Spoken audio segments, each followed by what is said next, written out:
నమస్కారం. లైవ్ షోకి స్వాగతం. ఇక ఈరోజు చర్చలో పాల్గొంటున్న అతిథులు శ్రీ రామ్నాథ్ గారు, ప్రముఖ విశ్లేషకులు, ఏపీ ప్రైడ్ ఛానల్ నిర్వాహకులు, శ్రీ కొండా రాజు గారు, వైఎస్ఆర్ కాంగ్రెస్ పార్టీ అధికార ప్రతినిధి. పవన్ కళ్యాణ్ గారు ఇప్పటికైనా గ్రౌండ్ రిపోర్ట్ తెప్పించుకుని మన పార్టీ కార్యకర్తలు, నాయకుల సాధక బాధకాలు తెలుసుకుని, ప్రజల యొక్క ఇబ్బందులను తెలుసుకుని వాటిని పరిష్కారం కోసం ప్రయత్నం చేయకపోతే మీ పైన జనం, పార్టీ శ్రేణులు పెట్టుకున్న నమ్మకాలు సన్నగిలుతాయని ఈ జనసేన అభిమాని ఎవరు రాశారు. రామ్నాథ్ గారు, మీరు ఈ వ్యాఖ్యలతో ఏకీభవిస్తారా? సంక్షిప్తంగా ఒక మాటలో చెప్పండి. మనం ప్రధానంగా విజయసాయిరెడ్డి గారి మీద, అట్లాగే డావోస్ మీద చర్చలోకి వెళ్తాం. దీని మీద సంక్షిప్తంగా మీరు మాట్లాడండి దయచేసి. ఇప్పుడు గుడ్ మార్నింగ్ మీకు, రాజీవ్ గారికి, కొమ్మినేని గారు. జనసేన పార్టీ వాళ్ళు అయితే ఊహించింది వేరు, జరుగుతున్నది వేరు. నెక్స్ట్ ఎలక్షన్ వచ్చేసరికి పవన్ కళ్యాణ్ చెప్పినా కూడా ఆ శ్రేణులు వింటారా లేదా అనేది డౌట్. కేవలం మీరు మాత్రమే పదవిని తీసుకొని అన్ని చేసుకుంటున్నారు, కానీ పార్టీకి వచ్చిన ఉపయోగం ఏంటి, ప్రజలకు వచ్చిన ఉపయోగం ఏంటి అని ప్రశ్నించే పరిస్థితి ఉంది. ఈరోజు జనసేన కార్యకర్తల గురించి మీరు పట్టించుకోవాలని ఆయన ఎవరు పోస్ట్ పెట్టారని చెప్తున్నారు, కానీ అది పూర్తి భిన్నంగా జరుగుతుంది. అదే కాదు రాష్ట్రంలో ప్రజల దగ్గర డబ్బు లేకుండా పోయింది, అసలు ఏమి వ్యాపారాలు సాగట్లేదు అనేది కీలకమైన పాయింట్ కదా. మొన్న ఒక వ్యాపారి చెప్పారు, కొమ్మినేని గారు, ఈ తెలుగుదేశం పార్టీ వాళ్ళు, మీడియా వాళ్ళు చేసిన ప్రచారం ఏ స్థాయిలో ప్రభావం చూపిందంటే, మొన్న సంక్రాంతి పండుగప్పుడు ఒక షాప్ అతను చెప్తూ ఉన్నాడు, ఇదంతా తప్పు, జగన్మోహన్ రెడ్డి పరిపాలన తప్పు, రాష్ట్రాన్ని ముంచేస్తుంది అని విపరీతంగా ప్రచారం చేస్తే ఏమో అని మేము కూడా నమ్మాము. చివరకు చూస్తే ప్రజలు ఎవరు కొనేందుకు కనీస స్థాయిలో కూడా రావడం లేదు, సగం కూడా బిజినెస్ జరగడం లేదు.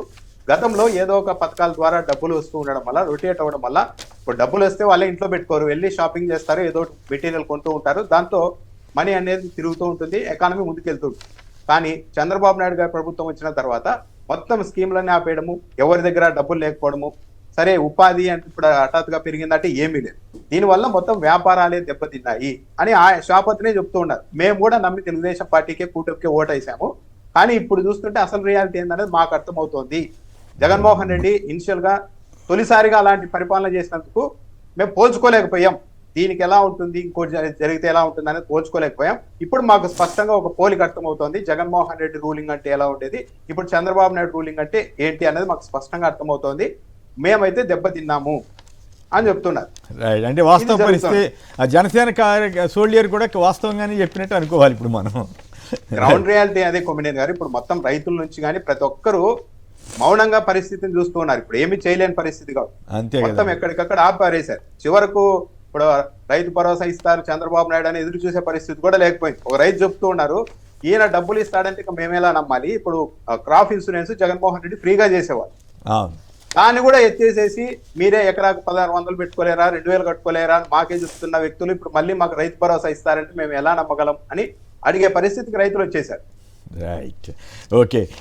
ఇంకో ఇంట్రెస్టింగ్ వార్త, ఇంట్రెస్టింగ్ అంటే కాదు, లాఫింగ్ స్టాక్ అయినటువంటి ఇప్పుడు ఆయన బిఆర్ నాయుడు గారి ఉంది కదా, టీటీడీ చైర్మన్ ఛానల్లో చాలా సంచలనాత్మకమైన వ్యాఖ్య చేశాడు ఒక ఆయన. అది పెద్ద లాఫింగ్ స్టాక్గా, అంటే ఆ టీవీలు పదవులు ఇస్తేనో లేకపోతే వాళ్ళకి ఎట్లా, దావోస్ హోటళ్ళ గదిలో కిటికీలు పగిలి రాత్రంతా 12 డిగ్రీల చలిలో ఉన్నా కూడా పెట్టుబడుల కోసం ఉదయాన్నే బాగుపడే కష్టాన్ని చూసి బోర్ నేర్చిన అధికారంట ఒక ఆయన ఎవరో వ్యాఖ్యానించాడంట. జనమంతా పగలబడి నవ్వుకుంటున్నారు, ఇంత పిచ్చిగా కూడా వీళ్ళు టీవీల్లో మాట్లాడతారా అని. నిజంగా దావోస్లో అట్లా కిటికీలు పగులుతాయా, స్వెటర్ లేకుండా ఉంటారా? ఈ ఎట్లా అసలు? ఇప్పుడు చంద్రబాబు గారైనా ఎవరైనా మనుషులం కదా, అదేం తప్పేం కాదు కదా. కాకపోతే ఆయన లోపల స్వెటర్ వేసుకుని పైన షర్ట్ వేసుకుని ఉండొచ్చు, ఆ రకంగా జాగ్రత్త పడి ఉండొచ్చు. కానీ అసలు పగలు రాత్రి నిద్రపోలేదు, -12 డిగ్రీల సెంటీగ్రేడ్లో ఎవరైనా చలిలో ఉండగలుగుతారండి?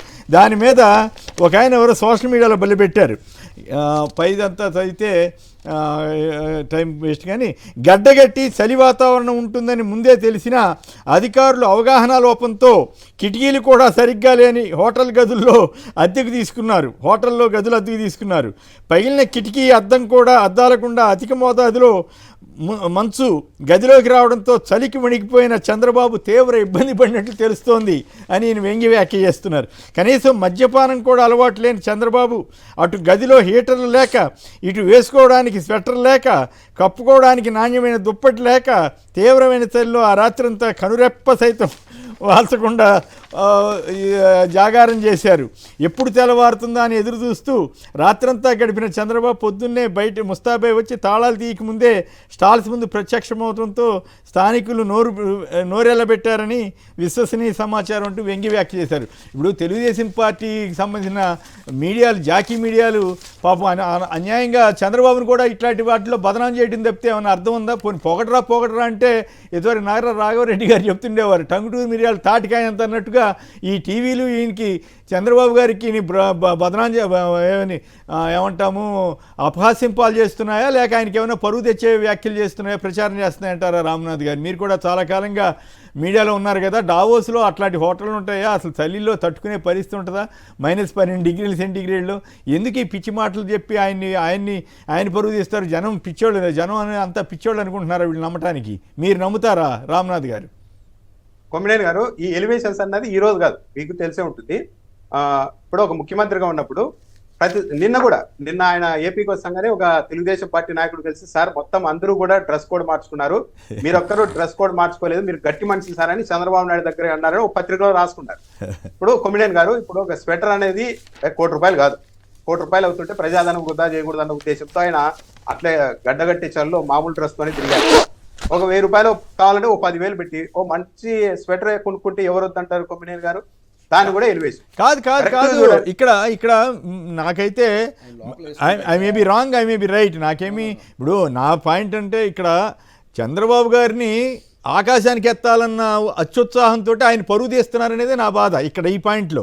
ఆయన లోపల మీరు గమనించండి, మామూలుగా ఆయన షర్టు లూజ్గా ఉంటుంది కానీ టైట్గా కనపడతా ఉంది, అంటే లోపల వేసుకుని ఉండొచ్చు, అదేం పెద్ద ఇష్యూయే కాదు. చంద్రబాబు గారు ఏమైనా చెప్పుకున్నాడా? చెప్పుకోలేదు కదా. నేను కోట్ వేసుకోలేదు, స్వెటర్ వేసుకోలేదు, నేను చెప్పలేదు కదా. లేదా నేను చలిలో పడుకున్నాను, నా కిటికీ అద్దాలు పగిలి, ఎక్కడైనా డావోస్ లాంటి చోట ఒక ముఖ్యమంత్రి ఉన్న చోట అట్లా జరుగుద్దా? ఇట్లాంటి పిచ్చి ఎలివేషన్స్ వల్ల ఆయనకి పరువు తీస్తున్నట్ట కాదా? నిజంగా ఆయన ఇష్టపడతాడా? ఇష్టపడితే ఇక ఆయనకి మనం ఏం చేయలేము. అది నా పాయింట్. దాని మీద మీరు కామెంట్ చేయండి దయచేసి. కొమ్మినేని గారు, అది ఇప్పుడు చంద్రబాబు నాయుడు గారు చెప్పకపోయినా కూడా ఈ టీవీ ఛానల్లో చేస్తున్న ప్రచారం అయితే విపరీతంగా ఉంది. దానివల్ల ప్రజల్లో ఇంకోటి ఏదో తీసుకెళ్లాలనుకుంటున్నారు. నారా లోకేష్ గారు లాస్ట్ ఇయర్ నవంబర్లో న్యూయార్క్ వెళ్ళారు. సేమ్ అప్పుడు అంతే, ట్రాఫిక్ జామ్ అయిందని చెప్పి నడుచుకుంటూ వెళ్తున్న నారా లోకేష్ పెట్టుబడుల వేటలో అని చెప్పి ఆ శ్రీమంతుడు సినిమాలో ఒక బ్యాక్గ్రౌండ్ లో ఒక సాంగ్ వేసి ఇచ్చేశారు. కరెక్ట్ గా మొన్న చూస్తే అదే దావోస్ లో ట్రాఫిక్ జామ్ అయింది. మళ్ళీ గమనించండి, ట్రాఫిక్ జామ్ అయిన విజువల్స్ ఎక్కడా ఉండవు. మామూలుగా క్లీన్ గా ఎలాంటి ట్రాఫిక్ లేని రోడ్ లో దర్జాగా నడుచుకుంటూ విజువల్స్ ఏ ఉంటాయి. అక్కడ కూడా మళ్ళా చూడండి, గడ్డగట్టే చల్లో నడుచుకుంటూ వెళ్తున్నారు, ట్రాఫిక్ జామ్ అయితే అన్నట్టు. ఇంతమంది ముఖ్యమంత్రులు, పక్క రాష్ట్రాల మంత్రులు వెళ్ళినప్పుడు ఎవరికి ట్రాఫిక్ జామ్ కానప్పుడు కేవలం నారా లోకేష్ గారు, చంద్రబాబు నాయుడు గారు వెళ్ళినప్పుడు ఎందుకు అవుతుంది సార్? అంటే అప్పుడు మీకు ఒకటి సంగతి గుర్తు చేస్తా. అప్పుడు ట్రంప్ గారు ఒక హోటల్లో ఉన్నారంట, ఈయనను చంద్రబాబు గారి దగ్గర హడావుడి చూసి బయట జనం చూసి ఎవరైనాని ట్రంప్ అడిగారని కూడా రాశారు అప్పట్లో ఈ ఎల్లో మీడియా జాకీ పేపర్లో, ఈనాడులోనూ జ్యోతిలోనూ రాసినట్టు గుర్తు. నేను ఆశ్చర్యపోయి, ఇదే ట్రంప్ ఎందుకు అడుగుతాడు, ఇదేం పిచ్చుకోవాలరా బాబు, పిచ్చి రాతలరా బాబు అనుకున్నా. ఇప్పుడు కొమ్మినేని గారు ఏదో జస్ట్ పాజిటివ్ గా కథనాలు రాయండి అంటే ఏకంగా ఇంకా భజన చేయడంలో మించిపోతున్నారు. ఎందుకు 2014-19 ఒకసారి లాస్ట్ లో దావోస్ కు నారా లోకేష్ వెళ్తే అక్కడున్న పారిశ్రామికవేత్తలంతా అవాక్ అయిపోయారు, ఇలాంటి వ్యక్తే ఇంత గొప్పోడా అని ఒక ఛానల్లో స్టోరీ వేస్తే, ఇప్పుడు జనసేన పార్టీ అధ్యక్షుడు డిప్యూటీ సీఎంగా ఉన్న పవన్ కళ్యాణ్ గారి సోదరుడు నాగబాబు గారు ఆ వీడియోను ఒకవైపు ప్లే చేస్తూ ల్యాప్టాప్ లో భజన కొడుతూ కొట్టండి భజన చేయండి అని చెప్పి అవహేళన చేశారు. ఆ స్థాయిలో ఎవరు కాస్త సెన్స్ ఉన్న వాళ్ళు కూడా ఇది ప్రచారం కాదు, ఇది సానుకూల ప్రచారం కాదు, ఇది మితిమీరిపోయింది అన్న ఒక విధంగానే వాళ్ళు ప్రచారం చేస్తూ ఉన్నారు, ఎక్కడా తగ్గడం లేదు. మరి ప్రజలు ఏమనుకుంటారో చెప్తున్నారు, హోటల్లో అద్దాలు పగిలిపోయాయి, చలి పెట్టేసింది, అయినా కూడా ఆయన వెళ్ళిపోయారు. దావోస్ లో హోటళ్లలో ఒక ముఖ్యమంత్రి స్టే చేసే హోటల్లో వెంటిలేటర్ అద్దాలు పగిలిపోతే చూసుకోరా అని నమ్మడానికి కూడా కాస్త విచిత్రంగా అనిపిస్తాయి ఇవన్నీ. కాదు సార్, నేను ఢిల్లీలో పనిచేశాను కదా, అబౌవ్ 0 ఉన్నా కూడా 1, 2, 6 సెంటీమీటర్ కెనాట్. అసలు మనం మనుషులం కదా బేసిక్గా. చంద్రబాబు గారు అయినా వాళ్ళైనా ఎవరైనా జాగ్రత్తలు తీసుకోవాలి కూడా. తీసుకోకపోతే తెలివి తక్కువతనం అవుతుంది తప్ప ఇంకోటి కాదు కదా. పైగా సెక్యూరిటీ వాళ్ళు ఉంటారు, వాళ్ళందరికీ తెలియకుండా అట్లా జరిగిపోతాయా? కాదు, ఆ పిచ్చి ఏది ఆయన దగ్గర ఏదో పదవి కొట్టాలనో లేకపోతే ఇంకేదో పిచ్చి తాపత్రయంతో ఇట్లాంటి పిచ్చి మాటలు మాట్లాడితే చంద్రబాబు గారి పరువు వీళ్ళే తీస్తున్నారనేది మనకి అర్థమవుతూ ఉంటుంది. రైట్. ఇక ఒక్క నిమిషం, గోవింద్ గారు విశాఖపట్నం నుంచి. గోవింద్ గారు నమస్కారం, మాట్లాడండి. మీరు నమ్ముతారా ఇట్లాంటి వ్యాఖ్యల్ని? మీరు కొంతమంది అడుగుతుంటారు, పలా ఆ టీవీలు ఇట్లా అంటున్నారు సార్, ఈ టీవీ మీ అట్లాంటి పిచ్చి అబద్ధాలు పిచ్చి మాటలు నమ్మితే మీ ఇష్టం అని నేను అంటుంటా. మీరేమంటారు గోవింద్ గారు? సార్ ఇది ఏంటంటే ప్యానల్ అందరికీ నమస్కారం సార్. నమస్కారం, మాట్లాడండి. ఇప్పుడు ఏంటంటే ఆల్రెడీ పవన్ కళ్యాణ్ అభిమానులు కూడా చాలా మంది ఆల్రెడీ విసుగు చెందిపోతున్నారండి వీళ్ళ యొక్క ప్రవర్తన చూసి. విసిగిపోతున్నారా? అవును సార్. అదే ఇందాక జనసేన గ్రౌండ్ రిపోర్ట్ అని చెప్పాడుగా. కాకపోతే ఏంటంటే విశాఖపట్నంలో ఇంకా చాలా మంది ఇటువంటి ప్రచారాలు నమ్మిన ఉన్నారు కాబట్టి వాళ్ళు ఇంకా రాస్తూనే ఉన్నారండి పేపర్లలో. దీన్ని తిప్పుకొట్టాలండి. రైట్. రామారావు గారు మంగళగిరి నుంచి. రామారావు గారు నమస్కారం, మాట్లాడండి సంక్షిప్తంగా. అందరికీ నమస్కారం అండి. అవును సార్, విజయసాయి రెడ్డి గారి గురించి 2 మాటలు మాట్లాడుతున్నాను. మాట్లాడండి, ఏదైనా అభ్యంతరకరంగా మాట్లాడండి. అభ్యంతరకరం వద్దు సార్. సార్, ఆయన మోస్ట్ సీనియర్ సార్. పార్టీ పుట్టినప్పటి దగ్గర నుంచి జగన్ గారికి అండగా ఉన్న నాయకులు వారు. మంచి మనిషి, ధైర్యస్తుడు కూడా. ఈ పరిస్థితుల్లో, ఈ సంక్షోభంలో ఆయన గారు రాజీనామా చేయటం చాలా తప్పండి. సరే, ఏదేమైనా జగన్ గారికి ఏమీ కాదండి. విజయసాయి రెడ్డి గారు కాదు కదా, ఎవరు పోయినా ఏమీ కాదు. ఆయన ఒక్కడే పార్టీ నడిపించగలడు. ఆయన ఒక్కడే పార్టీని మళ్ళీ పురోగతి సాధించగలరండి. రైట్. ఓకే, ధన్యవాదాలు. దీని మీద చలి మీద ఏమైనా మాట్లాడతారా? మాట్లాడిన తర్వాత విజయసాయి రెడ్డి గారి ఇష్యూలు సార్. అంటే ఇప్పుడు మీకు ఇంత ప్రచారం ఎందుకు జరుగుతుంది ఇలా దావోస్ పర్యటన మీద అంటే, ఓ సామెత ఉంటుంది, రియాలిటీ వీక్ అయినప్పుడు పబ్లిసిటీ పీక్లో ఉండాలని. సో వాళ్ళు అక్కడ పెట్టుబడులు తెచ్చింది లేదు, ఓ కంపెనీతో ఒప్పందం కుదుర్చుకుంది లేదు, ఎంఓయూలు లేవు. మరి ఇలాంటి సందర్భాల్లో వాళ్ళు ఖచ్చితంగా విఫలమయ్యారనేటువంటి ఒక చర్చ వస్తుంది. ఇఫ్ నాట్ ఏదో అంటారు కదా, ప్రజల్ని అంగీకరించలేకపోతే వారు మన వాదంతో అంగీకరించేలా చేయకపోతే వాళ్ళు కన్ఫ్యూజ్ చేయమన్నారు. సో ఈరోజు అదే పదంగా నిజంగా అక్కడ ఈరోజు చూసారు, మనందరం కూర్చొని ఏం వాదన పెట్టుకున్నాం, -12 డిగ్రీల మనిషి ఉండగలడా, లేకపోతే అద్దం పగిలిపోద్దా అంటే వాళ్ళ యొక్క కనీస భద్రతా లోపాలు, వాళ్ళ ముఖ్యమంత్రిగా వాళ్ళే అద్దం పగలకుండా ఉండేటటువంటి ఒక రూమ్ ఏర్పాటు చేయాలంటే సొంత ముఖ్యమంత్రినే కాపాడుకోలేనటువంటి ఒక అసమర్థ ప్రభుత్వం నడిపే వారితో ఎవరైనా ఎంఓయూలు కుదుర్చుకుంటారా? ఈ రాష్ట్రంలో పొలిటికల్ అన్స్టెబిలిటీ ఉందని, ఈ రాష్ట్రంలో ఒక లా అండ్ ఆర్డర్ అన్స్టెబిలిటీ ఉందని, అడ్మినిస్ట్రేషన్ కంప్లీట్ ఫెయిల్యూర్ అని చెప్పకనే చెప్తూ విదేశీ గడ్డల మీద తెలుగువారి పరువు తీసేటటువంటి వ్యవహారం తప్పితే ఇంకొకటి కాదు కదా. కేవలం వాళ్ళు ఏ కంపెనీలు తీసుకురాలేదు సార్. ఇక్కడ చిన్నప్పుడు మా ఊర్లలో అటా అని భాష ఉండేది. అంటే అటు కన్ఫర్మేషన్ అవ్వదు, ఇటు లేదు అవ్వదు, అటా అటా అటా అని. ఇప్పుడు మేము రాజకీయ వ్యాసాలు అటా భాష అని ఒక భాష ఉంటుంది. అలాగే ఏంటంటే వాళ్ళు పెట్టినటువంటి సోషల్ మీడియాలో వాళ్ళ అఫీషియల్ హ్యాండిల్స్లో పెట్టిన చూస్తే కంపెనీలతో చర్చలు జరిపారు, కంపెనీలు ఆలోచిస్తామన్నాయి, కంపెనీలు మళ్ళీ కూర్చుందాం అన్నాయి, కంపెనీలు లోకేషన్ చూసి ఆనందపడ్డాయి, కంపెనీలు చంద్రబాబు చూసి ఆనందపడ్డాయి. ఇవన్నీ ఉంటాయి తప్పితే ఓ కంపెనీ ఒక ఎంఓయూ చేసుకుంది, ఇగో మహారాష్ట్రకి ఇన్ని లక్షల కోట్లు వచ్చినాయి, లేదా పక్కన ఉన్నటువంటి తెలంగాణకి రేవంత్ రెడ్డి గారు ఇంత ఎంఓయూలు చేసుకున్నారు, మరి చంద్రబాబు నాయుడు గారు చేసుకున్న ఎంఓయూలు ఇవి అని కనీసం చెప్పుకోలేనటువంటి దయనీయ పరిస్థితుల్లో ఉంటూ పైపెచ్చి కుహానా మేధావులు అల్లే దిక్మాల స్టోరీలు చూస్తుంటే దున్నపో తినిందంటే దూడను కట్టిమన్నాడంటే ఎవడో పనికిమాలను అలా ఉంది. వీళ్ళు చెప్పే రాతలు కనీసం మనం ఎవరైనా ఉండగలం, మా బోటి యువకులమే మేము ఉండలేం. చల్లో స్వెటర్ వేసుకుంటారు, తప్పేంటండి అది? అంటే ఇంత బిల్డప్ ఎందుకు? అంటే బిల్డప్ బాబాయ్ అని ఎవరిని అంటారంటే చంద్రబాబు నాయుడు గారిని అంటారు, లేదా ఈ యొక్క జాకీలు పెట్టి లేపే social media, Telugudesam party social మీడియాలో తెలుగుదేశం పార్టీ యొక్క అన్యాయ పత్రికలు ఏదైతే ఉన్నాయో వీళ్ళందరూ బిల్డప్ బాబాయిలుగా ఖచ్చితంగా అభివర్ణించక తప్పదు. రైట్. ఇక ఒక్క నిమిషం మాట్లాడండి ప్లీజ్. ఇప్పుడు దావోస్ నుంచి వచ్చిన తర్వాత, ఏపీకి వచ్చిన తర్వాత చంద్రబాబు నాయుడు గారు 2 వ్యాఖ్యలు అయితే చేశారు. దానిని అయితే మనం కొద్దిగా చర్చించుకోవాలి. ఇప్పుడు చంద్రబాబు నాయుడు గారు ఎలా ఉంటారంటే, ఆయన ప్రతిపక్షంలో ఉన్నప్పుడు ఈ రాష్ట్రం భూతల స్వర్గం కావాల్సింది, ఇలా అయిపోయింది, నన్ను గెలిపించండి, నేను దీన్ని ఒక భూతల స్వర్గంగా మారుస్తా అంటారు. తీరా అధికారంలోకి వచ్చిన తర్వాత ఆయన ఏం చేస్తారంటే ఈ రాష్ట్రాన్ని కొన్ని భూతాలకు స్వర్గంగా మారుస్తూ ఉంటారు. ఆయన చెప్తూ ఉన్నారు, 5 ఏళ్ళు కాదు 10 ఏళ్ళు ఉంటేనే సుస్థిరంగా ప్రభుత్వం రాష్ట్రం అభివృద్ధి చెందుతుంది, ఈ మొత్తం డేటా దిమ్మని నేను నిర్మలా సీతారామన్ గారికి చెప్పుకొచ్చానని చెప్పారు. దేశవ్యాప్తంగా 10 ఏళ్ల పాటు అధికారంలో ఉన్న రాష్ట్రాల్లో ఒకే పార్టీ అధికారంలో ఉన్నప్పుడు ఎలా అభివృద్ధి ఉంది, లేనప్పుడు ఎలా ఉంది అనేది ఒక డేటా తీసుకురండి అని చెప్పే ప్రయత్నం చేశారు. ఇంకొకటి ఇక్కడ ఏంటంటే, చంద్రబాబు నాయుడు గారు ఎప్పుడైనా కానీ 5 ఏళ్ళు తాను ప్రతిపక్షంలో ఉన్నప్పుడు ఒక ప్రచారం చేయిస్తారు, ఏ ప్రభుత్వాన్ని కూడా 5 ఏళ్లకు మించి ఉండనివ్వకూడదు, 5 ఏళ్లకు మించి ఉండనిస్తే ఈ పాలకులకు కొమ్ములు వస్తాయి, ఆ కొమ్ములతో ప్రజల్ని కుమ్మేస్తూ ఉంటారు, కాబట్టి ఓడించాలని గత 5 ఏళ్ళు ప్రచారం చేశారు. జగన్మోహన్ రెడ్డికి రెండోసారి అవకాశం ఇవ్వదండి. ఎప్పుడైతే తెలుగుదేశం పార్టీ అధికారంలోకి వస్తుందో అప్పుడు మాత్రం లేదు, సుస్థిర అభివృద్ధి ఉండాలంటే 10 ఏళ్ళు ఉండాలి. 10 ఏళ్ళు కాదు, మీరు గమనించలేదు, 2047 వరకు ఉండాలని చెప్పాడు ఆయన. 2047 వరకు. చంద్రబాబు నాయుడు గారు సింపుల్ సార్, వర్తమానాన్ని గాలికి వదిలేస్తారు, భవిష్యత్తు మీద పిట్టగోడల మీద కూర్చొని బొగ్గుతో పిచ్చి గీతలు గీస్తూ ఉంటారు. 47లో ఇలా రామ్నాథ్ గారు కంప్లీట్ చేయండి. ఇంకో అంశం ఏంటంటే సార్, ఢిల్లీ ఎందుకు వెళ్ళాడు అసలు? ఆంధ్రప్రదేశ్ రాష్ట్రానికి తిన్నంగా రాకుండా చంద్రబాబు నాయుడు గారు క్లియర్గా వస్తే ఉట్టి చేతులతో వచ్చాడని చెప్పి అందరూ తిడతారు కాబట్టి మళ్ళీ ఒక పొలిటికల్ డైవర్షన్లో భాగంగానే అటు ఢిల్లీకి వెళ్ళి సెంట్రల్ ఫైనాన్స్ మినిస్టర్ని కలిశాను, లేదు ఇప్పుడు ఆయన తీమన్న డేటాలు తీశాను, ఇవంతా it's a part of diversion politics. They completely failured Davos. సీఈఓలు రమ్మన్నారు, సీఈఓలు వస్తారని చెప్తున్నారు. ఎందుకు వస్తారండి? వీళ్ళు కనీసం అనకూడదు కానీ వీళ్ళు పెట్టిన ఖర్చుకు కూడా వెనక్కి తిరిగి వచ్చి ఒక్క రూపాయి రాలేదు. సిగ్గుగా ఈ రోజు ఆంధ్రప్రదేశ్ రాష్ట్ర పరువు విదేశీ గడ్డ మీద తీసేసి వచ్చారు వీళ్ళంతా. రామ్నాథ్ గారు చెప్పండి. దావోస్ కు వెళ్లి వచ్చిన తర్వాత చంద్రబాబు నాయుడు గారు సగర్వంగా ప్రెస్ మీట్ పెట్టని ఏకైక ఉదంతం ఈసారి జరిగింది. చెప్పారు. కరెక్ట్. లేకుంటే అట్లా చేసాము ఇట్లా చేసామని చెప్పేవాళ్ళు. ఇప్పుడు ఏం సార్ పెట్టుబడులు రాలేదంటే సీఈఓలంతా వెనకలు వస్తున్నారులే అని చెప్పేశారు. అట్లా ఎప్పుడైనా జరుగుతుందండి?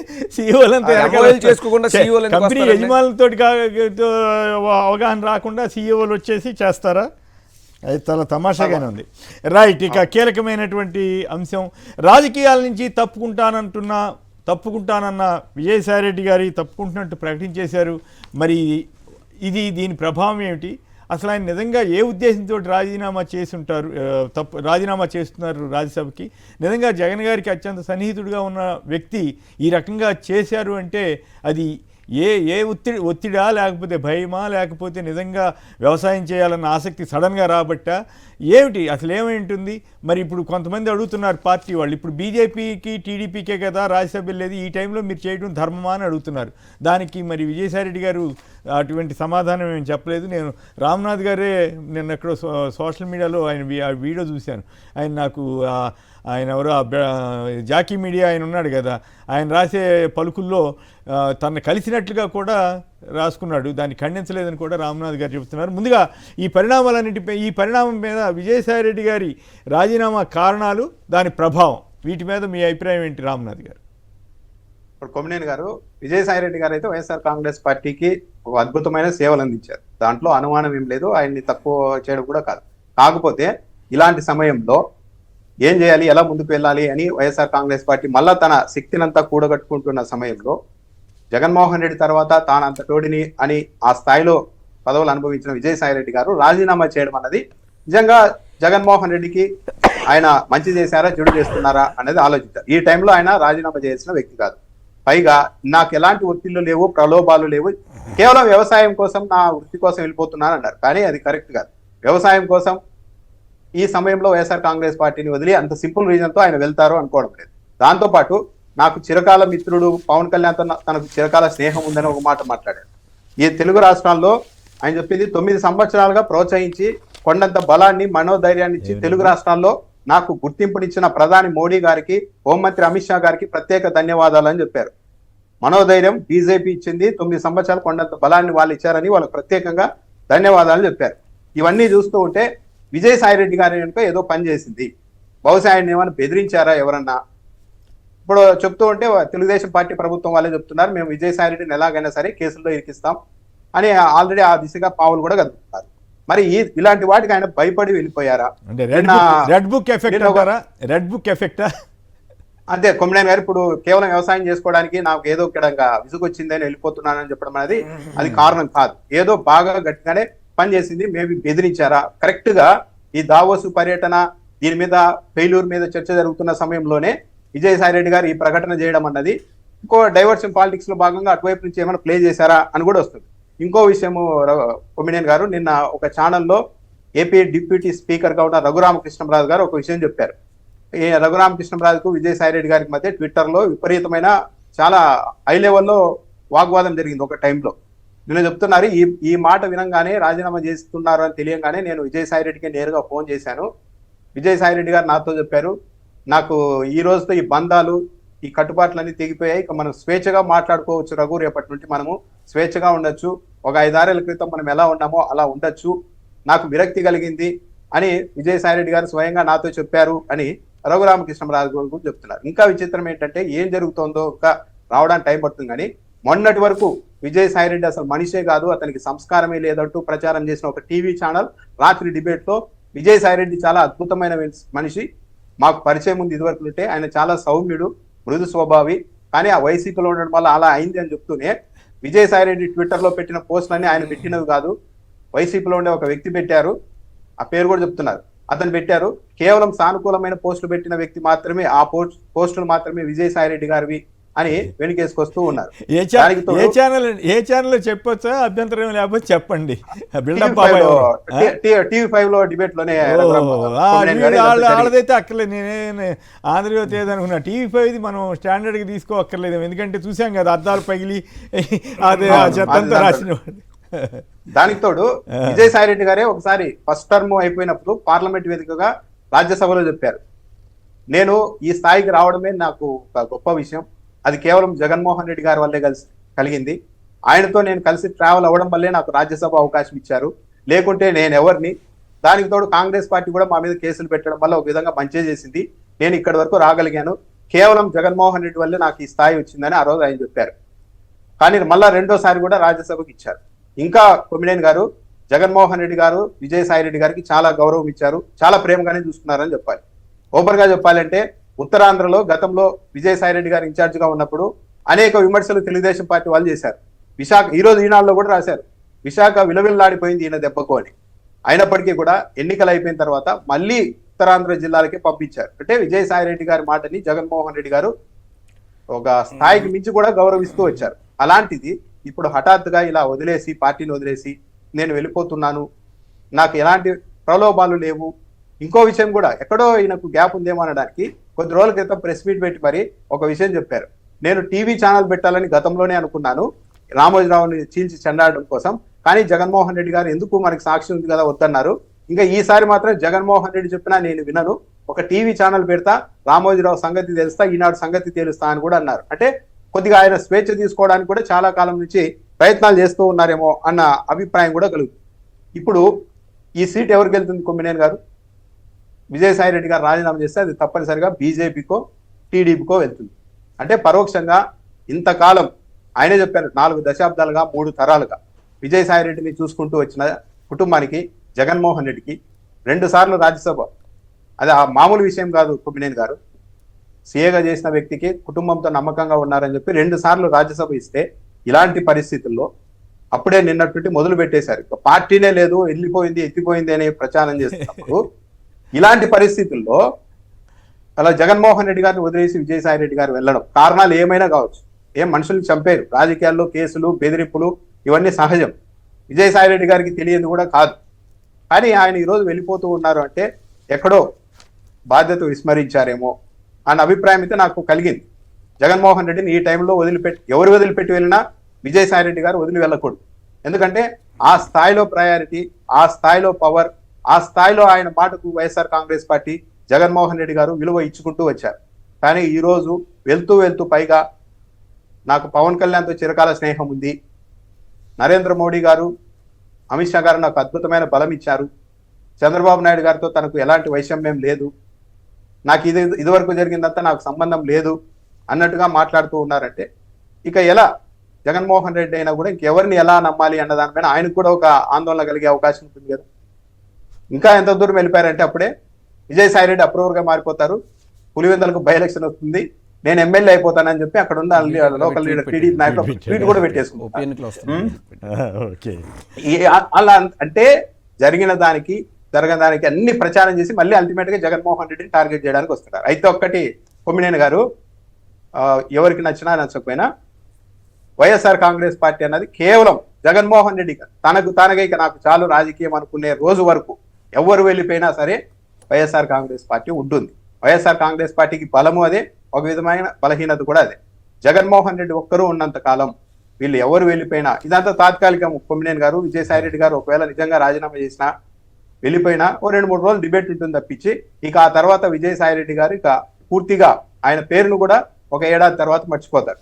ఎవరైనా సరే జగన్మోహన్ రెడ్డిని వైఎస్ఆర్ కాంగ్రెస్ పార్టీలో మేము ఉండడం వల్లే జగన్మోహన్ రెడ్డి రాజకీయాల్లో ఉన్నారు, మా వల్లే వైఎస్ఆర్ కాంగ్రెస్ పార్టీ బతుకుతోందని ఎవరైనా ప్రేమించి అలా రాజీనామాలు చేసి దూరంగా వెళ్ళిపోయినా ఒక 6-7 నెలల తర్వాత 1 year తర్వాత వాళ్ళే ఇక కనిపించకుండా పోతారు. Correct. విజయసాయి రెడ్డి గారు బహుశా ఇప్పటికైనా తన నిర్ణయాన్ని మార్చుకుంటారో ఏమో చూడాలి, కానీ ఇదైతే కరెక్ట్ కాదు. ఒక ఎమ్మెల్యే చెప్పారు, దీని అంతా జరుగుతున్నప్పుడు ఈ రాష్ట్రంలో ఒక 1000 ఓట్లున్న వ్యక్తులు ఎవరూ లేరు. టీడీపీ కానీ వైసీపీ కానీ ఏ పార్టీ 1000 ఓట్ల బలం ఉన్న ఏ ఎమ్మెల్యే లేరు, ఏ మాజీ మంత్రి లేరు. ఇక వైఎస్ఆర్ కాంగ్రెస్ పార్టీలో 100కు 100% జగన్మోహన్ రెడ్డి మా బలం. ఆయన్ని ధిక్కరించి వెళ్ళడం అంటే ఇక మేముగా రాజకీయంగా బలి తీసుకోవడమే. ఇది వాస్తవం. ఎవరు అంగీకరించినా అంగీకరించకపోయినా జగన్మోహన్ రెడ్డి విధానాల వల్ల కొన్ని అసంతృప్తులు ఉన్నా, బాధలున్నా, ఓవరాల్ గా చూసినప్పుడు అది అత్యుత్తమమైన రాజకీయ నాయకత్వమే అని వాళ్ళే చెప్తున్నారు. సో విజయసాయి రెడ్డి గారి ఎపిసోడ్ ఇలా జరిగి ఉండాల్సింది కాదు, మరి చూడాలి. రైట్. ఇక్కడ ఒక ఇంట్రెస్టింగ్ విషయాలు కొన్ని మనం చరిత్ర తెలుసుకుంటే, ఇందిరాగాంధీ గారు ఓడిపోయినప్పుడు ఓడిపోవటానికి ముందుగా జగజీవన్ రామ్ గారు వెళ్ళిపోయాడు. ఆ తర్వాత మళ్ళీ ఇందిరాగాంధీ గారితో కలిశాడు. అంటే రాజకీయంగా జరిగి ఉండొచ్చు, ఈయన వ్యవసాయం అన్నాడు, మరి తర్వాత ఏమవుతుందో. అంతేకాదు జలగం వెంగళరావు గారు అత్యంత చాలా సన్నిహితమైన రాజకీయ నాయకుడిగా ఉండేవారు. ఆయన ఇందిరాగాంధీతో విభేదించారు. తర్వాత ఆయన ఓడిపోయి తర్వాత మళ్ళీ రాజీవ్ గాంధీ గారు వచ్చిన తర్వాత మళ్ళీ ఆవిడతోటి కలిశారు. అంతేకాదు కేరళకు సంబంధించిన స్టీఫెన్ అనుకుంటా అపోజిషన్ లీడర్గా ఉండేవారు కాంగ్రెస్ తరఫున. ఆయన కూడా పార్టీ ఆయన విభేదించాడు. తర్వాత ఆయన ఏమైపోయారో కనుమరుగైపోయారు. అలాగే దేవరాజర్స్ చాలా క్లోజ్గా ఉండేవారు. చెన్నారెడ్డి గారు చాలా క్లోజ్గా ఉండారు. కొంతకాలం విభేదించారు, బయటకు వచ్చేసారు. మళ్ళీ చివరికి ఇందిరాగాంధీ గారి దగ్గరికే వెళ్ళక తప్పలే. 78లో ఇందిరా కాంగ్రెస్ తరఫున చెన్నారెడ్డి గారు, దేవరాజర్స్ గారు వచ్చారు. తర్వాత సొంత పార్టీ పెట్టుకున్నారు చెన్నారెడ్డి గారు. మళ్ళీ తర్వాత ఇందిరా కాంగ్రెసే ఇందిరాగాంధీ గారి నాయకత్వంలోని పార్టీకే వెళ్ళక తప్పలేదు. అలాగే ఒకళ్ళు కాదు, అనేక ఎగ్జాంపుల్స్ ఉన్నాయి. కేవలం ఒక నాయకుడు వెళ్ళిపోయినంత మాత్రానో లేకపోతే ఒక నాయకుడు వచ్చినంత మాత్రానో బలం పెరిగిపోద్దనో తరిగిపోద్దనో కాదు. ఎందుకు ఆ మధ్య మన west Bengal chief minister Mamata Banerjee గారికి అత్యంత సన్నిహితుడు ఒక ఆయన శారదా ముఖర్జీ శారదా స్కామ్ కేసులో భయపడి బీజేపీలో చేరిన తర్వాత మొత్తం అవన్నీ పోయి ఇప్పుడు మళ్ళీ టీఎంసీకి వచ్చేసాడు. సో ఇట్లా రాజకీయాల్లో జరుగుతూనే ఉంటాయి. 2-3 కాలర్స్ తర్వాత మీరు మాట్లాడుతున్నారు. ఆంటోనీ రెడ్డి గారు హైదరాబాద్ నుంచి. ఆంటోనీ రెడ్డి గారు నమస్కారం, మాట్లాడండి. Good morning sir. నమస్కారం. Good morning. మాట్లాడండి ప్లీజ్. ఇప్పుడు జగన్ గారు అన్ని పాలన పరంగా అయితే అన్ని సూపర్ గా చేశారు. అసలు ఎక్కడ డౌట్ కూడా ఉండదు అందులో. అంటే జిఎస్డిపి, జిడిపి ఇవన్నీ ఒక 60-70 ఇయర్స్ కి ఎంత అభివృద్ధి జరిగిందో ఒక 5 years టర్మ్ లోనే అంతా చేశారు. అంటే 2 years కోవిడ్ ఉండగానే అంతా చేశారు. కానీ ఒకటి డిఫెక్ట్ ఏంటంటే మన పార్టీని సరిగా చూసుకోలేదు. ఆ పార్టీని మాత్రమే నాడు నేడులో వేయండి ఒకసారి. వేస్తే ఎందుకు ఇలా చెప్తున్నానంటే అన్ని మీరు ఎక్కడైనా చూడండి అన్ని బాగుంటాయి. స్కూల్స్ బాగున్నాయి, కాలేజ్. మీరు చెప్పింది గవర్నెన్స్ పరంగా ప్రజలకి చాలా గొప్ప సేవలు అందించారు. పార్టీ పెద్దగా అంత స్థాయిలో ఎందుకు జనం అంతా ఉన్నారు కదా, బాగానే ఉంది కదా పార్టీ కూడా అనే ఫీలింగ్ లోకి వెళ్ళినట్లున్నారు ఆయన. అంటే ఎంత గొప్ప పనులు చేశారంటే అసలు చూస్తూ ఉంటే మొన్న ఒకసారి ప్రెస్ మీట్ లో ఒక స్లైడ్ చూపిస్తున్నారు. అందులో ఇండస్ట్రియల్ గ్రోత్ ఆల్మోస్ట్ డబుల్ అయింది. అంటే ఇంతకు ముందున్న సీఎంలు అందరు కలిసి ఎంత చేశారు, జగన్ గారు ఒక్కరు అంత చేశారు. ఓకే, ఇప్పుడు విజయసాయి రెడ్డి గారి ఎఫెక్ట్ మీద సంక్షిప్తంగా మాట్లాడండి, అది ప్రధాన చర్చ. అదే చెప్తున్నాను. ఇప్పుడు ఇంత చేసినా గానీ పార్టీలో నుంచి జనాలు వెళ్ళిపోతున్నారు, భయపడుతున్నారా ఏంటో తెలియదు. అందుకనే పార్టీని ఒకటి నాడు లేచి చాలా డైనమిక్ పార్టీగా చేయాలని నా కోరిక. ఓకే, శ్రీనివాస్ గారు హైదరాబాద్ నుంచి. శ్రీనివాస్ గారు నమస్కారం, మాట్లాడండి. రైట్. మరొకరు కృష్ణారెడ్డి గారు గుంటూరు నుంచి. కృష్ణారెడ్డి గారు నమస్కారం, మాట్లాడండి. గుడ్ మార్నింగ్ కొమ్మినేని గారు. మాట్లాడండి. చంద్రబాబు గారి నినాదము సన్ రైజ్ స్టేట్ అని ఉంది కదా, ఆయన అక్కడికి వెళ్ళి దావోస్కి వెళ్ళి సన్ రైజ్ చేసుకొని వచ్చారండి. ఆయన నినాదం చేసుకొని వచ్చారు. ఓకే, ఎస్సీఎన్ సన్ కాకుండా ఎస్ఓఎన్ సన్ రైజ్ చేశారు. అది సరే కాదు. ఇప్పుడు మనం విజయసాయి రెడ్డి గారి గురించి మాట్లాడుకుంటున్నాం, ఆయన రాజకీయాలను తప్పుకుంటున్న వైనం మీద. దాని మీద మాట్లాడండి దయచేసి అందరూ కూడా. ఓకే, ఆయన విజయసాయి రెడ్డి గారు పోవటం అనేది పార్టీకి బాధాకరమే, మాకందరికి బాధాకరమే. కానీ జగన్ గారు ఉన్నంత వరకు పార్టీకి ఏమి కాదు, పార్టీ ఇంకా అభివృద్ధి చెందుతుంది. రాజీవ్ గారు చెప్పండి, ఏమిటి ఈ పరిణామ ప్రభావం ఏ రకంగా ఉంటుంది, అసలు ఎందుకు వెళ్ళి ఉంటారు మీ అంచనా? ఒకటి, విజయసాయి రెడ్డి గారు అంటే గతంలో రాజశేఖర రెడ్డి గారు లేదా కేవీపీ గారు ఒక ఆత్మ 2 శరీరాలను ఎలా ప్రచారంలో ఉండేదో, అలాగే జగన్మోహన్ రెడ్డి గారు, విజయసాయి రెడ్డి గారు అంటే కూడా ఆ స్థాయిలో ప్రచారం ఉంది. నెంబర్ 2గా ఆయన సోషల్ మీడియాలో వాటిలో కూడా మంచి ప్రచారం జరిగినటువంటి వ్యక్తి, జగన్మోహన్ రెడ్డి గారితో జైలు జీవితం అనుభవించినటువంటి నాయకుడు. అటువంటి వ్యక్తి ఇటువంటి నిర్ణయం తీసుకోవటం అసలు ఏ విధంగా ప్రతిస్పందించాలో కూడా ఆలోచించలేనటువంటి పరిస్థితి మాకైతే. ఎందుకంటే ఆయన మా ప్రాంతానికి రీజనల్ కోఆర్డినేటర్గా పనిచేశాడు. చాలా జగన్మోహన్ రెడ్డి గారు ఆదేశాల మేరకు కోఆర్డినేటర్గా వచ్చిన ఆయనతో మేమందరం కూడా జగన్ గారు ఆదేశించారు కాబట్టి ఆయనతో ఆ లైన్లో మేము పార్టీని 2014 ఓడిపోయిన తర్వాత నుంచి కూడా పార్టీకి బూస్టప్ చేయడం కోసం మేమందరం పనిచేసాం. బట్ ఈరోజు ఈ నిర్ణయం అనేటువంటిది అందరి మనోస్థైర్యం కూడా దెబ్బతినే పరిస్థితి. ఖచ్చితంగా నేనైతే ఒకటి చెప్తాను సార్, సొంత చెల్లి షర్మిలమ్మ గారు వేరే లైన్లో వెళ్తేనే వైఎస్ఆర్ కాంగ్రెస్ పార్టీకి ఏమవ్వాల. సరే విజయసాయిరెడ్డి గారు వెళ్ళిపోతే డెఫినెట్గా అంత మంచి నాయకత్వాన్ని కోల్పోవడం ఒకంత బాధ అయినప్పటికీ కూడా మన పార్టీ ముఖ్యం, మన అధినాయకుడు ముఖ్యం. ఖచ్చితంగా జగన్మోహన్ రెడ్డి గారు ఆయన నాయకత్వం ఎలాంటిదంటే it's a political manufacture company లాంటిది. ఎంతోమంది నాయకుల్ని తయారు చేయగలడు ఒక రాజకీయ కర్మాగారం వైఎస్ఆర్ కాంగ్రెస్ పార్టీ, వైఎస్ జగన్మోహన్ రెడ్డి గారు. ఎందుకంటే ఒక కింద స్థాయి వ్యక్తులు, ఒక ఫోటోగ్రాఫర్ లాంటి వ్యక్తిని తెచ్చి కూడా ఎంపీని చేయగలిగాడు. ఒక ఓడిపోతే ఎమ్మెల్సీ ఇచ్చి మంత్రి ఇచ్చిన వ్యక్తిని కూడా మళ్ళీ రాజ్యసభకు పంపగలిగాడు. అదేవిధంగా విజయసాయిరెడ్డి గారు, నో డౌట్ విజయసాయిరెడ్డి గారు ఢిల్లీలో పార్టీకి రాష్ట్రానికి వారధిగా పనిచేశారు. కానీ ఆయన ఈ నిర్ణయం ఎందుకు తీసుకున్నారు అన్నది చాలా అనుమానాలు కలుగుతున్నాయి. ఎందుకంటే ఆయన అధైర్యవంతుడు కాదు, వ్యూహకర్త, ట్రబుల్ షూటర్గా పేరుంది.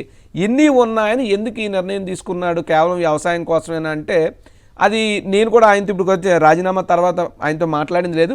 నేను ఎక్స్ వేదికగానే చూశాను, ఇలా టీవీ చర్చల్లో పేపర్లోనే గమనిస్తున్నాం. అయితే ఒకటి జగన్మోహన్ రెడ్డి గారి గురించి నా అనిపిస్తుంది అంటే జగన్మోహన్ రెడ్డి గారు is a true statesmen but not a politician. Jaganmohan Reddy గారు అతి గొప్ప రాజనీతిజ్ఞుడు కానీ రాజకీయ నాయకుడు కాదు. నిజంగా రాజకీయ నాయకుడు అయ్యి ఉంటే ఇందాక ఎవరో కాలర్ చెప్పింది 100% వాస్తవం. ఏ పొలిటికల్గా మేము ఫెయిల్ అయ్యాం కానీ పబ్లిక్ అడ్మినిస్ట్రేషన్గా మేము 100% సక్సెస్ అయ్యాం. ప్రజలకు అత్యుత్తమైనటువంటి పరిపాలన అందించాం, రాష్ట్రాన్ని అభివృద్ధి చేసాం. కానీ పార్టీని అంతర్గత వ్యవహారాల విషయంలో కానీ పార్టీ యొక్క కార్యకర్తలు కానీ కొంత పట్టించుకోవడంలో నో డౌట్ వెనకంజలో ఉన్నాం. అందుకే మేము వెనుకల్లో దెబ్బతిన్నాం. మా పార్టీ కార్యకర్తలు అందరూ కూడా ఏదైతే 2014 నుంచి 19 మధ్యలో ప్రతి కార్యకర్తలు ఉన్నటువంటి కసి, ప్రతి కార్యకర్తలు ఉన్నటువంటి పట్టుదల 24 ఎన్నికల్లో వచ్చినప్పుడు ఖచ్చితంగా సడలింది. ఆ సడలింపు వెనకాతల కారణం ఏమిటంటే జగన్మోహన్ రెడ్డి గారు నేరుగా ట్రాన్స్పరెంట్గా పార్టీలకు అతీతంగా కూడా పనిచేశాడు, ప్రభుత్వ పాలన అందించాడు. కానీ కార్యకర్తల విషయం వచ్చినప్పుడు పట్టించుకోలేదు. ఎందుకు పట్టించుకోవాలంటే ఇప్పుడు ఉదాహరణకి తెలుగుదేశం పార్టీ మీరు చూడండి, వాడు పసుపు చొక్కా వేసుకుని వచ్చినాడు, అవసరమైతే ఉద్యోగులను కొట్టండి, మీరు దాడులు చేయండి, మీరు డబ్బులే సంపాదించండి, 10 రూపాయలు కూడా లేనటువంటి ఒక తెలుగుదేశం పార్టీ కార్యకర్త ఈ 5 ఏళ్ళు పూర్తయ్యేలోపు 1 కోటి రూపాయలు ఎలా సంపాదించుకోవాలి, ఆర్థికంగా ఎలా నిలబెట్టాలి, ప్రజలను ఎలా దోచేయాలి, ఇదే ప్లాన్ ఆఫ్ యాక్షన్ తప్పితే ప్రజలకు మంచి ఎక్కడా చంద్రబాబు నాయుడు చేయట్లేదు. కానీ కొన్ని మీడియా ఛానల్స్ పెట్టుకుని బాకాలు ఊదుకుంటున్నాడు. కానీ జగన్మోహన్ రెడ్డి గారు బోల్డ్ అంతా మంచి చేశాడు, కానీ ఏ రోజు బాకాలు ఊదుకోవడం తెలీదు, ప్రచార ఆర్భటాలు తెలీదు. కనీసం పార్టీ యొక్క కార్యకర్తల యొక్క ఆర్థిక మూలాలను పటిష్టపరచాలనేటువంటి ఆలోచన చేయలేదు. ప్రజలే తన కార్యకర్తలు అనుకున్నారు. కానీ ఈరోజు ఆ ప్రజలకు అంతా చేసి కూడా దెబ్బతిన్నటువంటి పరిస్థితి. ఈరోజు పుండు మీద కారం జల్లినట్టుంది. ఒకసారి ఓడిపోయాం, బాధ ఉంది. సరే జగన్మోహన్ రెడ్డి గారి నాయకత్వం మీద నమ్మకం ఉంది. కానీ విజయసాయిరెడ్డి గారు లాంటి వ్యక్తి వెళ్ళిపోతే ఏంటి పరిస్థితి అన్నటువంటి ఆలోచన ఉంది. కానీ బట్ ఒకటైతే చెప్తున్నాను, జగన్మోహన్ రెడ్డి గారి యొక్క పోరాట పటిమని చాలాసార్లు మనం చూసాం, చరిత్ర చూసింది. కండలు కరగని, రక్తం పారని, గుండెలు పగలని విజయకాంక్ష నీ శ్వాస అయితే ఆ ఊపిరి ఆపుట ఎవడి తరం అని చెప్పి ఓ మహానుభావుడు అన్నాడు. దానికి ప్రతీక జగన్మోహన్ రెడ్డి గారి వ్యక్తిత్వం. కాబట్టి ఎస్ మా బోటోళ్ళు అందరం విజయసాయిరెడ్డి గారు వెనకాతలు పనిచేసాం. బట్ డెఫినెట్గా కూడా జగన్మోహన్ రెడ్డి గారు ఆదేశాల మేరకు పనిచేసింది తప్ప జగన్మోహన్ రెడ్డి గారు వెనకాతలు విజయసాయిరెడ్డి గారు ఉన్నారు తప్పితే విజయసాయిరెడ్డి గారు వెనకాతలేని జగన్మోహన్ రెడ్డి గారు లేరు. కాబట్టి జగన్మోహన్ రెడ్డి గారి నాయకత్వంలో ప్రతి కార్యకర్త పనిచేస్తాడు. ఏదైతే విజయసాయిరెడ్డి గారు నిర్ణయం తీసుకున్నారో పూర్తిగా అది ఆయన వ్యక్తిగతం అన్నారు, ఆయన మీద ఒత్తిళ్లు లేవన్నారు. సరే ఒత్తిళ్ళు ఉన్నాయా, ఏమైనా భయపెట్టారా కేసుల? రెండోది ఆయన యొక్క వయసుకి సంబంధం లేకుండా కూడా ఆయన చాలా మనోవేదనకి ప్రభుత్వాలు గురి చేసి ఇప్పుడు ఉన్నటువంటివి. ఉదాహరణకి ఎవరో ఒక అసిస్టెంట్ కమిషనర్ని తీసుకొచ్చి ఆవిడతోని ఏదో ఉందని చెప్పి లేనిపోని దుష్ప్రచారాలు చేసి ఎవరికైనా మన మనవల్లో మన కూతుర్లో కూడా టీవీలో చూస్తారు తాత ఏటీ పరిస్థితి అంటే ఆయనైనా ఏం చెప్పుకుంటాడు. సో ఇటువంటి పరిస్థితులు అన్నీ కూడా ఏమైనా మనోవేదన గురి. రెండోది ఆయన భయపడే వ్యక్తి కాదు. జైల్లో ఉన్నప్పుడు అప్పట్లోనే నువ్వు ఎప్రూవర్గా మారితే నీకు బంగారు భవిష్యత్తు ఇస్తుందన్నా, నో నేను జగన్మోహన్ రెడ్డి గారు వెనకాతలే ఉంటానని ఉండిపోయాడు. మరి అటువంటి వ్యక్తి ఇప్పుడు ఎందుకు భయపడ్డాడు? ఏమైనా వయసు రీత్యా ఇబ్బందులు ఉన్నాయా, లేదా మళ్ళీ జైల్లో పెడితే తట్టుకునేటువంటి ఫిజికల్ సామర్థ్యం లేదా, ఈ రకరకాలైనటువంటి అనుమానాలు, స్పెక్యులేషన్స్. బట్ ఏదైనప్పటికీ కూడా ఇటువంటి పరిస్థితుల్లో ఆయన వైఎస్ఆర్ కాంగ్రెస్ పార్టీని వదలడం బాధాకరం. వైఎస్ఆర్ కాంగ్రెస్ పార్టీకి ఒక రకంగా ఇబ్బందికర పరిస్థితి. ఆయన కూడా చేసినటువంటి నిర్ణయాన్ని పునరాలోచించుకోవాలని చెప్పి విన్నవించగలం తప్ప ఆయనతో రాజీనామాను వెనక్కి తీసుకుని శక్తి సామర్థ్యాలు అయితే మన ఎవరికి లేవు. అది ఆయన పూర్తిగా వ్యక్తిగత నిర్ణయం. బట్ ఒకటి, కార్యకర్తలు ఎవరు అధైర్యపడద్దు. కార్యకర్తలు ఎవరు వేరే ఆలోచనలు చేయదు. జగన్మోహన్ రెడ్డి గారి నాయకత్వంలో వైఎస్ఆర్ కాంగ్రెస్ పార్టీ బలంగా ముందుకు వెళ్తుంది భవిష్యత్తులో అని చెప్పి పూర్తి విశ్వాసం అయితే నాకు ఉన్నదండి. రైట్, చక్కగా విశ్లేషించారు. ప్రత్యేకించి కండలు అట్లా చెప్తే ఏంటంటే వినేవాళ్ళకి కూడా ఆసక్తిగా ఉంటుంది. బాగా చెప్పారు. పెద్దిరెడ్డి గారు గుంటూరు నుంచి. పెద్దిరెడ్డి గారు నమస్కారం, మాట్లాడండి సార్. Good morning sir. ముందుగా ఇప్పుడు సాయిరెడ్డి సార్ని మేము సైరా అని పిలుస్తాం సార్. ఎట్లా అంటే ఇప్పుడు సైరా జగన్ గారిని మేము ఎంత ప్రేమిస్తామో వైఎస్ఆర్సీపీ కేడరు అదే రీతిలో సాయిరెడ్డి గారిని ప్రేమిస్తారు ప్రతి ఒక్కరు కూడా. ఇది 100%. సరే, ఆయన ఇవాళ రోజున పార్టీని వదిలిపెట్టి ఉండొచ్చు ఏదో ఒక కొన్ని రీజన్స్ వల్ల. కానీ నిన్న 7 o'clock నుంచి అంటే 7 గంటల నుంచి ఇప్పటికి ఆల్రెడీ 12 గంటలు అయిందండి. ఈ 12 గంటలు మేము అనుభవించిన బాధ అంతా ఇంత కాదు. అయినా కానీ మళ్ళీ మేము రీబూట్ అయ్యాము. ఖచ్చితంగా జగన్ గారి వెనకాల ఈ క్యాడర్ ఉంటుంది, ఎక్కడికి పోదు. కానీ ఒకటేంటంటే బీజేపీ ఆడుతున్న నాటకంలో ప్రతి చోట కూడా బీజేపీనే దీనికి అంత కారణం. ఎందుకంటే బలంగా ఉన్న ఫస్ట్ జగన్మోహన్ రెడ్డి గారిని దెబ్బ కొట్టాలి. జగన్మోహన్ రెడ్డి గారిని ఓడగొట్టారు. తర్వాత వచ్చేసి ఇప్పుడు 135 ఉన్న టీడీపీ వాళ్ళు ఏం చేసుకోలేకపోతున్నారు. కనీసం కూటమిలో చర్చించి డీసీఎం చేసుకున్నాం లోకేష్ అన్నా కానీ వాళ్ళకి అవకాశం ఇవ్వట్ల. అంటే ఇక్కడ మొత్తం ఆడుతున్నంతా కూడా బీజేపీ వాళ్ళనండి. పవన్ కళ్యాణ్ గారిని ముందు పెట్టాలా, పవన్ కళ్యాణ్ గారిని రేపు సీఎం చేస్తారో లేకపోతే ఇంకోటి చేస్తారో, వాళ్ళు ఆడే గేమ్ లో అందరూ పడిపోతున్నారు. ప్రతి రాష్ట్రంలో గబ్బు లేపుతున్నారు బీజేపీ వాళ్ళు. ఇది 100% అండి. ఇంకోటి ఏంటంటే ఇప్పుడు సార్ ఒక్క నిమిషం, ఇప్పుడు క్యాడర్ అనేది కొంచెం సేపు బాధపడుతుంది. కానీ మళ్ళీ జగన్ గారు జనాల్లోకి వచ్చి ఒక్కసారి కానీ మైక్ తట్టాడంటే మళ్ళీ రీబూట్ అయిపోతారండి. ఇది మాత్రం ఖచ్చితంగా జరుగుతుంది. ఎందుకంటే మనం చరిత్రలో అనేక రాజకీయ పార్టీలను చూసాం. ఆ రాజకీయ పార్టీల్లో ఇప్పుడు ఎన్టీ రామారావు గారు పక్కనే కూర్చునేవాడు రఘుమారెడ్డి గారని. ఆయన పార్టీ మారాడు. ఏది అసెంబ్లీలో ఉపనాయకుడిగా ఉండేవాడు. ఏమైంది అయినా కూడా ఏం అవ్వలేదు. చాలా అట్లా చాలా మంది వస్తుంటారు వెళ్తుంటారు. బట్ మేజర్ గా ఉన్న నాయకుడు గట్టిగా ఉంటే పెద్ద ఇబ్బంది ఏమి. ఒక్క సెకండ్ సార్. ఇప్పుడు బీజేపీ కాదు వైసీపీ గెలిచిన తర్వాత బీజేపీలోకి సుజనా చౌదరి లాంటి వాళ్ళు, సీఎం రమేష్ లాంటి మూల స్తంభాలు కొంతమంది వెళ్ళిపోయారు. ఇంకేముంది టీడీపీ అనుకున్నాం. 2024లో ఏమైంది సార్? గెలిచారు మళ్ళీ వాళ్ళు. అంటే అప్పుడు స్ట్రాటజీగా పంపించుకున్నారు. జగన్ గారు కనుక టీడీపీ అటు వెళ్లకుండా అడ్డుకునే విధంగా ఆయనేమో జనం మన వెనకాల ఉన్నారని ఆగారు తప్ప ఆయన బీజేపీకి ఎన్డీఏలోకి వెళ్తే చంద్రబాబు గారికి అవకాశం లేదు కదా.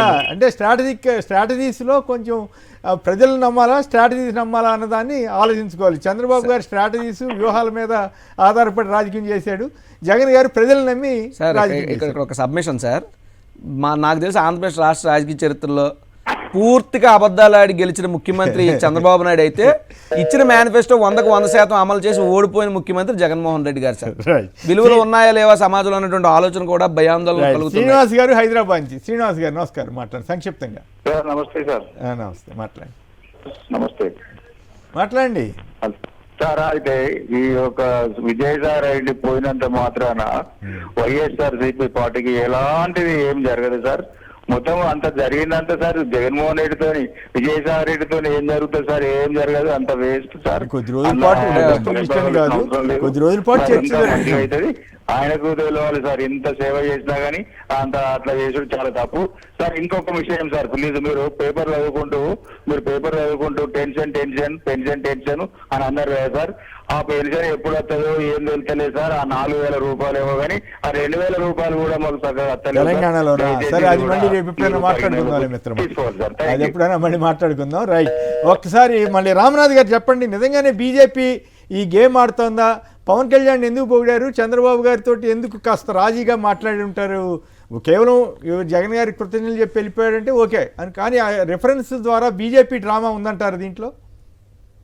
అంటే ఇప్పుడు కొమ్మినేని గారు నాకు తెలిసి ఇది వరకు ధైర్యంగా కేసులకు ఇవన్నీ సంబంధించి నిలబడినప్పటికీ కూడా ఇప్పుడు మరోసారి అలాంటి పొజిషన్లు ఫేస్ చేయడానికి ఏమైనా ఇబ్బంది పడుతున్నారా?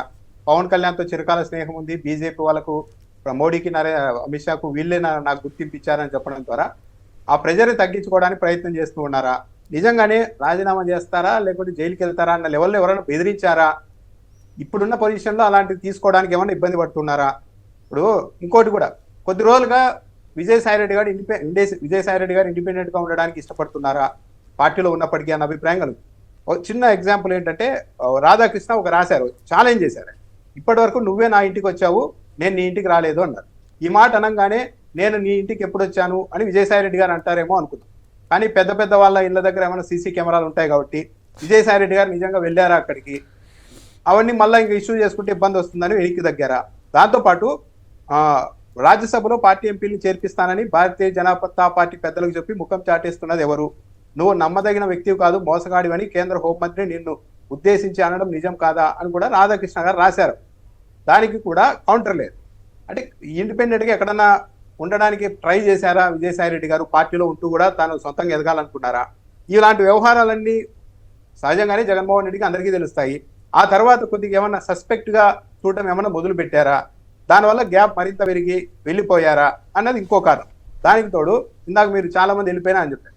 ఒక టైంలో పవర్ ఉంది, చేతిలో అవకాశాలు ఉన్నాయని చెప్పి ఇందిరాగాంధీ గారినే పార్టీ నుంచి గెంటేశారు. అవును.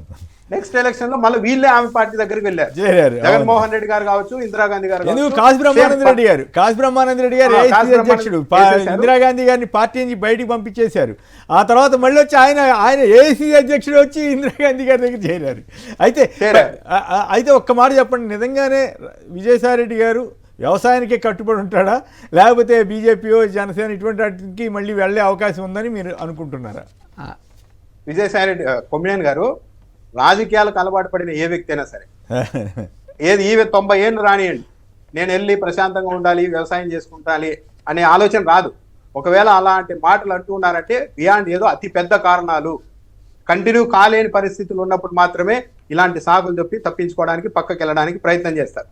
అయితే ఇక్కడ ఆయన నేరుగా బీజేపీలోకి వెళ్ళడం లేదు, నేను ఏ పార్టీలోనికి వెళ్ళడం లేదని కూడా చెప్తున్నారు. అంటే ఈ సీటును వదిలేసి టీడీపీకి బీజేపీకి లైన్ క్లియర్ చేస్తున్నారా? తన సీటును త్యాగం చేస్తున్నారా? వదిలేస్తే కనుక దానికి ఏదో ఒక బెనిఫిట్ అయితే ఉండాలి. కేవలం నాకు ప్రశాంతత కావాలి, నేను వ్యవసాయం చేసుకోవాలి, అందుకోసం ఈ రాజీనామా చేస్తున్నామంటే ఎవరు నమ్మరు. ఏదో కారణం ఉంది, ఆ కారణాన్ని తట్టుకోలేక ఆయన వెళ్ళిపోయి ఉంటారు. ఆయన వ్యవసాయం చేస్తారు, మరి ఏం చేస్తారు మనకు తెలియదు. కానీ ఆయనకు వ్యక్తిగతంగా ఏంటంటే ఈ ఫార్మింగ్, తర్వాత హైదరాబాద్ శంషాబాద్ దగ్గర ఫామ్ హౌస్లు, ఈ యొక్క పక్షులు, యానిమల్స్తో కొంచెం టైం స్పెండ్ చేసే ఇంట్రెస్ట్ ఉన్నది. కానీ ఇదివరకు కూడా ఉంది, అది చేస్తూ కూడా రాజకీయం చేశారు, అది చేస్తూ రాజకీయం చేశారు. ఆయన ఏమి రాజకీయం వదిలేసి అది చేయలేదు.